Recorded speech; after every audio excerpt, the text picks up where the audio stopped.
For 13 years, from the spring of 1999 to the fall of 2012, Conestoga Hardwoods dumped their offcuts along the western fence line of Arthur Vance's property. It wasn't a formal arrangement. It was just a thing that happened, a habit born of proximity and convenience.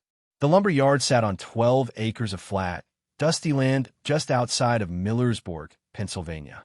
Arthur Vance's 3-acre plot, with its modest salt box house and a cavernous, sway-backed barn, was the yard's only residential neighbor. The fence was 400 feet of weathered split rail that separated the industrial gravel of the lumber yard from the quiet, overgrown timothy grass of Arthur's field. Every Friday, around 4 p.m., a forklift would trundle over to the fence and deposit a pallet's worth of rejected Appalachian red oak, pieces too short, too twisted, or too riddled with knots to be sold as grade A lumber. And for 13 years, Arthur Vance would come out of his house and collect it. Let me tell you about Arthur Vance. In 1999, he was 62 years old, a man who had been a cabinet maker for 41 of those years.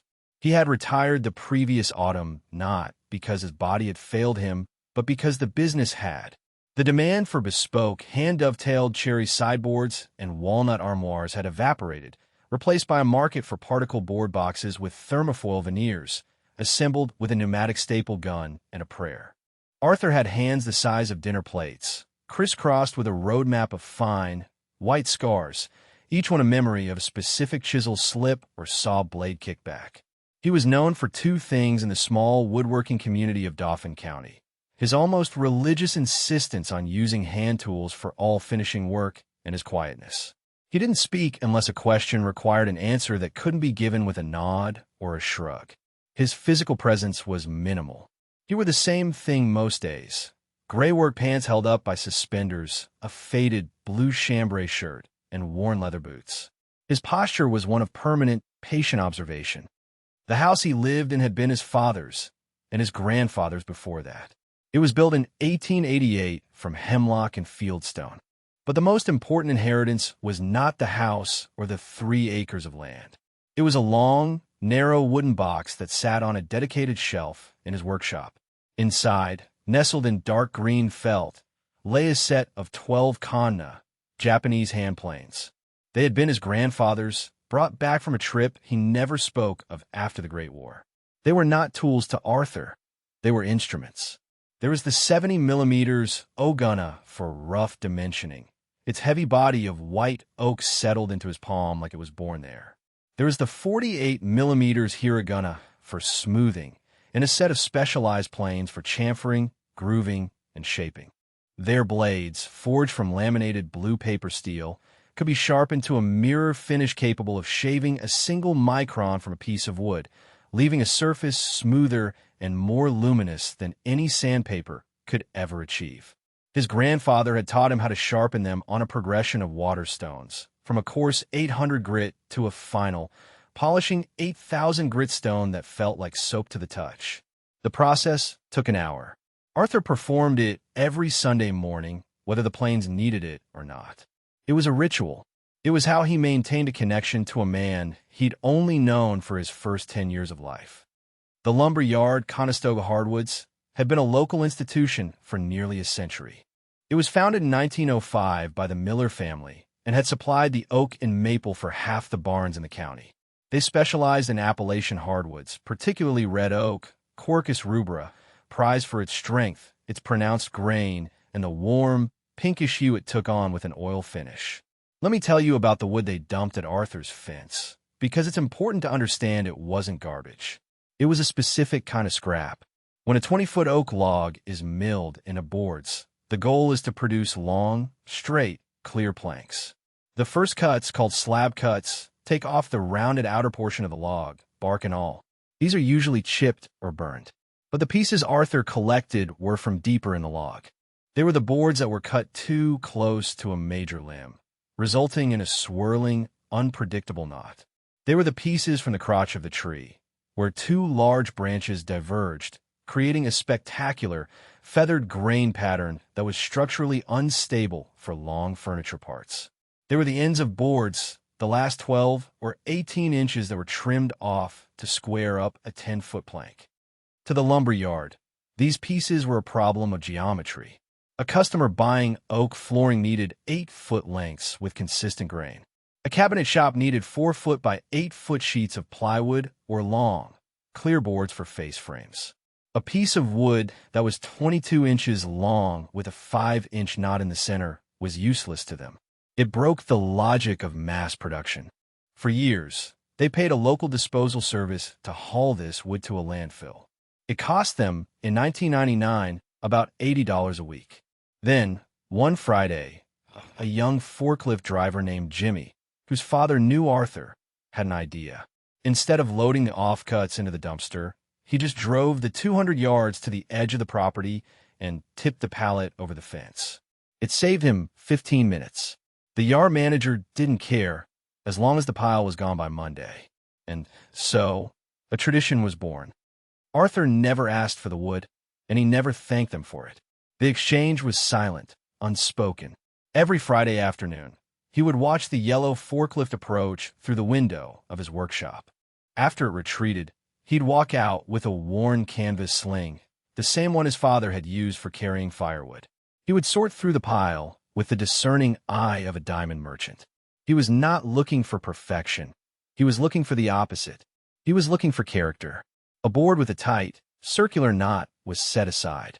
A piece with a dark mineral streak, caused by an ancient injury to the tree, was a treasure.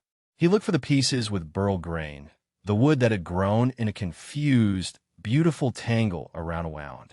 He looked for spalting, the intricate black lines created by fungi entering the wood as it began to decay, a process that had to be caught at the perfect moment before it compromised the wood's integrity. He would carry the chosen pieces, maybe a quarter of the total pile, back to his barn. The rest he would stack neatly by the fence, and on Monday, the yard workers would collect it for the dumpster. The pieces he kept were treated with a reverence that bordered on religious.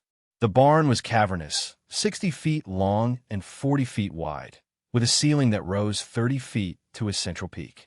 Sunlight streamed in through gaps in the siding, illuminating swirling dust motes. Along the entire length of the north wall, Arthur had built stacking racks. He would place the oak pieces on the racks with small wooden spacers, called stickers, between each layer. This was crucial. Let me tell you about air drying. The lumber yard dried their prime cuts in a kiln, a massive, computer-controlled oven that could take green wood with a moisture content of 80% down to a stable 8% in a matter of weeks. It was efficient. It was predictable. It was also violent.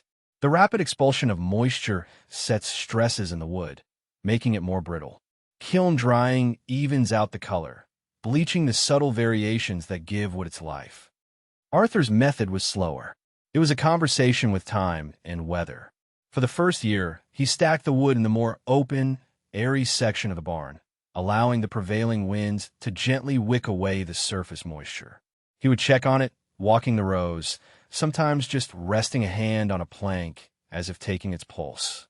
He knew the wood was ready for the next stage when the ends of the boards stopped feeling cool to the touch. Then he would move it to the back of the barn, to the racks against the stone foundation, where the air was stiller and cooler. Here, the wood would spend years, slowly, patiently releasing the deeper moisture from its cellular structure, acclimating itself to the subtle, seasonal shifts in humidity. The process was glacial. A 1-inch thick board needed a year of drying for every inch of thickness. Some of the pieces the yard dumped were massive, 4 or 5 inches thick. Arthur knew they would not be ready to use in his lifetime. He was stacking them for someone else, for a future he would not see. This was the nature of his work. It was an act of faith. By 2005, 6 years into this silent ritual, the north wall of the barn was a library of oak. Each section was dated with a piece of chalk on the rack beam. Spring '01, fall '03, he knew the story of each piece. The wood from the wet summer of 2002 had a wider, more open grain. The wood from the drought year of 2004 was dense, its growth rings packed tightly together like the pages of a closed book. He had thousands of pieces, tens of thousands of pounds of wood that the world had deemed worthless. To Arthur, it was the most valuable wood in the county. It wasn't just wood. It was a catalog of seasons, a physical record of 13 years of sunlight and rain, frozen in cellulose. In the spring of 2012, everything changed. The Miller family, after 107 years, sold Conestoga Hardwoods to a national lumber conglomerate based in Atlanta. The old yard manager retired, and a new man was sent up from corporate headquarters to run the place. His name was Michael Thorne. Michael Thorne was 34 years old. He had an MBA from the Wharton School of Business and a resume that included stints at 2 different private equity firms.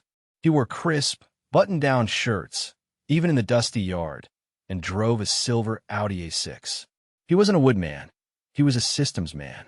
He saw the lumber yard not as a local institution with a history, but as a node in a supply chain, an asset whose performance could be measured, optimized, and maximized. He walked the 12-acre yard with a tablet, making notes.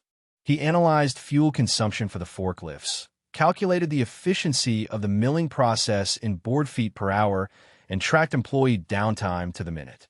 He was not a villain. He was intelligent, driven, and genuinely believed that efficiency was a form of moral good. Waste, to him, was the enemy. On his 3rd day, he saw the forklift making its weekly trip to Arthur Vance's fence line. He checked his records. He saw the line item for waste disposal, a cost of $1,250 per year.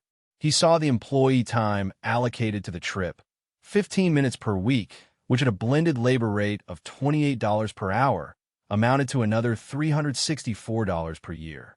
A total quantifiable loss of $1,614 annually. Then he saw the pile of wood itself. To him, it looked like a mess, a liability, an untidy corner of an otherwise increasingly tidy operation. He walked over to the fence. Arthur was there, sorting through the latest deposit.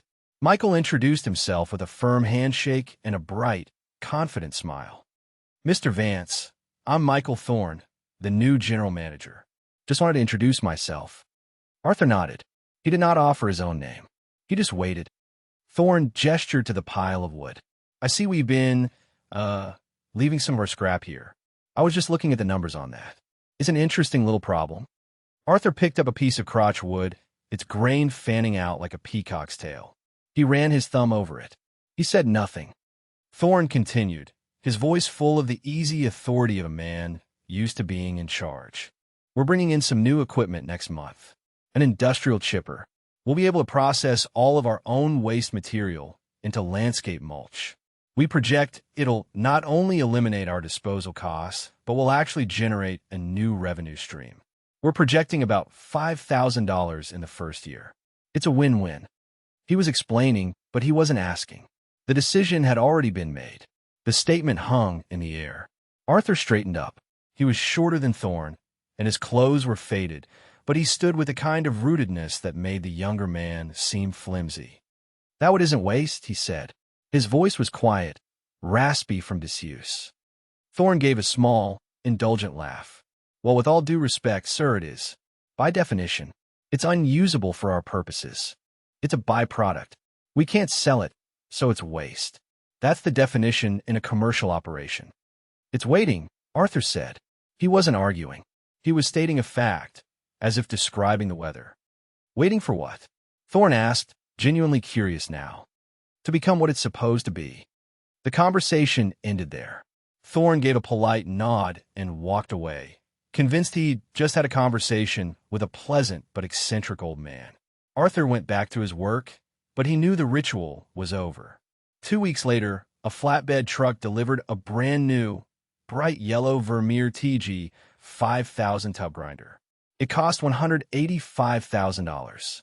It could turn an entire tree into mulch in under a minute. The Friday after it was installed, the forklift did not come to Arthur's fence. Instead, the offcuts were fed into the screaming maw of the chipper and sprayed into a neat, conical pile at the back of the yard. The fence line remained empty. Let me tell you about Arthur's grandson, Leo. Leo Vance was 24 years old in the fall of 2012. He had just graduated from Penn State with a degree in marketing. He was bright, ambitious, and loved his grandfather deeply, but he viewed his way of life with a kind of affectionate pity.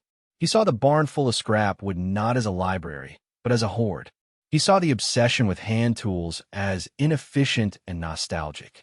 When Arthur told him about the conversation with Thorne, Leo had sided gently with the new manager. "Granddad, he's just running a business," Leo had said. "It makes sense. Why pay to throw something away when you can make money from it? It's just smart." Arthur was standing at his workbench, running the sole of his smoothing plane over a block of beeswax. He didn't look at his grandson. He just said, "The value of the thing is not the same as its price." Leo didn't understand. He saw the world in terms of market dynamics, of supply and demand, of branding and positioning. The idea of something having an inherent patient value that existed outside of a commercial transaction was alien to him. He wanted to help his grandfather to maybe set up an Etsy shop for the small hand-carved boxes Arthur sometimes made. But Arthur wasn't interested. The work wasn't about selling. It was just about the work. For 2 years, the fence line stayed empty. The chipper roared every Friday, turning character into commodity. Arthur continued his routines. He tended his garden. He maintained his tools. And he would walk the length of the barn, looking at the accumulated wood. The collection was now finite. The library was closed. The last entry was spring 2012. He knew that the wood from the first years, the oak from 1999 and 2000, was now ready. It had sat in the quiet dark for over a decade. Its moisture content had stabilized at a perfect 9%. The internal stresses from its life as a tree and its trauma at the sawmill had relaxed. It was at peace. It was time. In the winter of 2014, Arthur Vance decided to build a table. He didn't use a drawing or a plan. The design was in his head, and it was dictated by the wood he had. He began by selecting the pieces. This was a process that took 2 weeks. He would pull a board from the rack, carry it into the light, and study it from every angle. He was not looking for matching grain. He was looking for harmony, for pieces that would speak to each other. For the top, he chose 5 boards. One was a piece of crotch wood from 2001, its feathered grain like a frozen explosion. Next to it, he placed a board from 2004, a piece of quarter-sawn oak with tight, straight grain but a dramatic, dark mineral streak running its length. He found a board with a fist-sized knot, so perfectly round and dark it looked like a celestial body. He didn't try to hide this flaw. He made it the centerpiece. The other 2 boards were simpler, their calmer grain providing a resting place for the eye. They were not just boards. They were stories, and he was arranging them into a single narrative. The work was slow, methodical. He was 77 years old now, and his movements were deliberate. He dimensioned the rough lumber not with a power jointer and planer, but with his grandfather's Japanese planes. The Oguna, the heavy 4-plane, removed the rough mill marks, its blade taking thick, fragrant shavings that curled up at his feet. The process was physically demanding, but it was also intimate. With a machine, the wood is forced against a cutter. With a hand plane, the craftsman feels the grain. He feels the subtle shifts in density, the hard resistance of a knot, the soft give of the summerwood. His hands were reading the wood. For the legs, he chose 4 thick, solid posts from the drought year of 2008. They were dense and heavy. He shaped them with a draw knife and a spoke of chave, giving them a subtle, almost imperceptible taper that made them look both strong and graceful. There would be no screws or metal fasteners in this table. All the joinery would be traditional mortise and tenon. This is a technique as old as woodworking itself, where a carefully cut rectangular hole, the mortise, in one piece receives a perfectly matched tongue, the tenon, from another. When done correctly, the joint is stronger than the wood around it. Arthur cut his by hand, using a set of sharp chisels and a mallet. His movements were economical, precise. A tap-tap-tap to define the edges, then deeper, confident strokes to clear the waste. Each joint was a small, perfect sculpture, hidden inside the larger form. The final assembly, called the glue-up, was a moment of high tension. He had done a dry fit a dozen times, but once the glue was applied, there was no turning back. He used traditional hide glue, which he heated in a cast-iron pot on a small hot plate. Unlike modern synthetic glues, it has a short working time, but creates a bond that is incredibly strong yet reversible with heat and steam, a gift to future generations who might need to repair the piece. He worked quickly, methodically, applying the warm, amber-colored glue with a brush, fitting the tenons into their mortises, and drawing the joints tight with long wooden clamps. The table sat in clamps for 2 days. When he removed them, it was for the first time a single object. It was 9 feet long and 42 inches wide. It was massive, monumental. But the real work was just beginning. The finishing. He did not use sandpaper. Sandpaper, Arthur believed, was a tool of abrasion. It works by scratching the wood, creating smaller and smaller scratches until they are invisible to the naked eye. But under a microscope, the surface is a fuzzy mess of torn wood fibers. A hand plane, properly sharpened, works by shearing. It cleanly slices the wood fibers, leaving a surface that is geometrically flat and reflects light with a depth and clarity that sandpaper can never achieve. He started with his 48 millimeters hiragana, the smoothing plane. He set the blade for a gossamer thin shaving, less than the thickness of a human hair. He pushed the plane across the tabletop, his body moving with a smooth, practiced rhythm. The plane whispered over the wood. The shavings that emerged were not dust. They were translucent ribbons of oak, so thin you could read a newspaper through them. He worked his way across the entire surface, overlapping his strokes, until the top was as flat and smooth as a sheet of glass. He spent 3 full days just on this process. The final step was the finish itself. He did not use polyurethane or lacquer, those plastic films that sit on top of the wood, suffocating it. He made his own finish, a mixture of tung oil, beeswax, and a touch of citrus solvent. He heated it gently and applied the first coat with a soft cloth, rubbing it deep into the pores of the wood. The effect was immediate, magical. The grain, which had been pale and subtle, exploded with color and depth. The feather in the crotch piece shimmered, changing with the light, a phenomenon known as chatoyance. The mineral streak became a bold, dark river. The knot became a deep, mysterious pool. The oil didn't coat the wood. It illuminated it from within. He applied 6 coats of the oil finish, allowing each one to cure for 24 hours and buffing it with a soft cloth in between. The process took a week. When he was done, the table stood in the center of his workshop. It was more than a piece of furniture. It was a testament. It was a physical embodiment of 13 years of patience. It held the memory of 13 seasons of sun and rain. It was a map of the life of a forest and of a man. Leo came to visit on a Saturday in February. He walked into the workshop and stopped dead. He had seen his grandfather build things his whole life, but he had never seen anything like this. He walked around the table, not speaking. He ran his hand over the surface. It felt like silk. He could see his own reflection in the deep, lustrous finish. He looked at the flaws, the knot, the streak, the wild grain, and saw that they were not flaws at all. They were the table's heart. They were its signature. "What is this?" Leo finally asked, his voice full of awe. "It's a table," Arthur said. Leo looked at his grandfather, then back at the table. For the first time, he understood. He understood the years of collecting, the silent ritual at the fence line, the barn full of waiting wood. It wasn't nostalgia. It wasn't hoarding. It was a long, slow, deliberate act of creation. The value of a thing is not the same as its price, his grandfather had said. Now he knew what it meant. Leo pulled out his phone. It was an iPhone 5, the height of technology at the time. He said, "Granddad, I need to take a picture of this." He spent the next hour taking photos, moving the workshop lights, trying to capture the way the finish played with the light. The photos were good, but they were a pale imitation of the real thing. That night, Leo, a marketing major, did what a marketing major does. He wrote a short, simple description.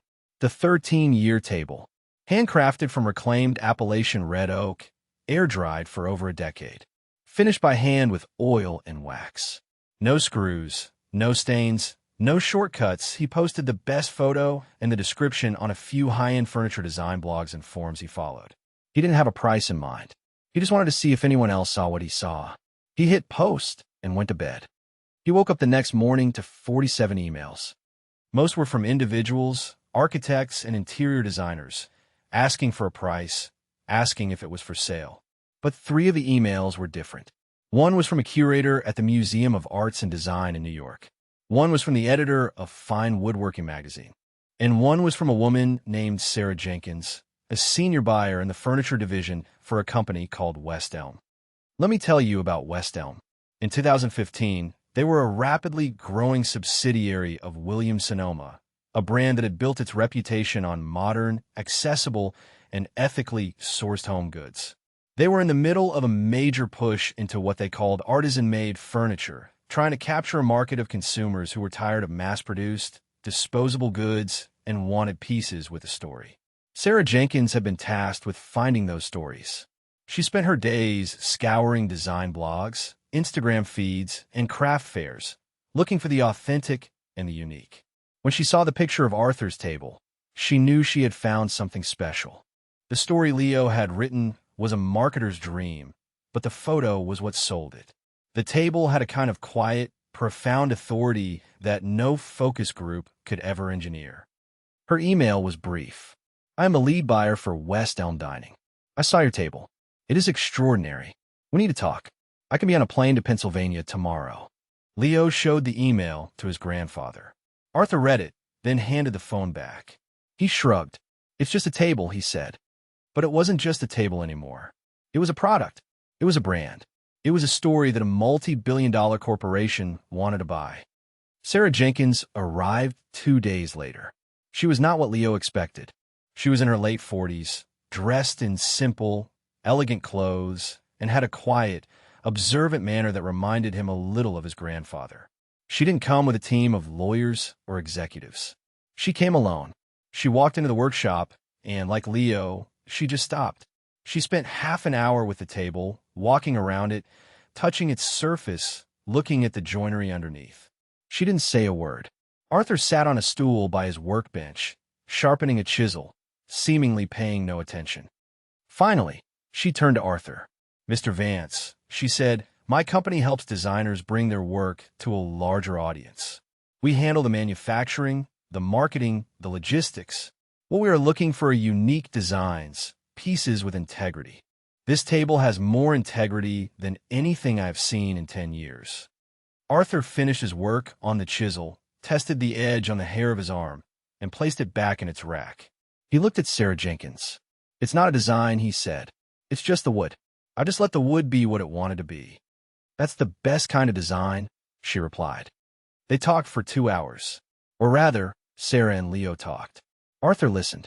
Sarah explained how it would work. They weren't interested in mass-producing an exact replica.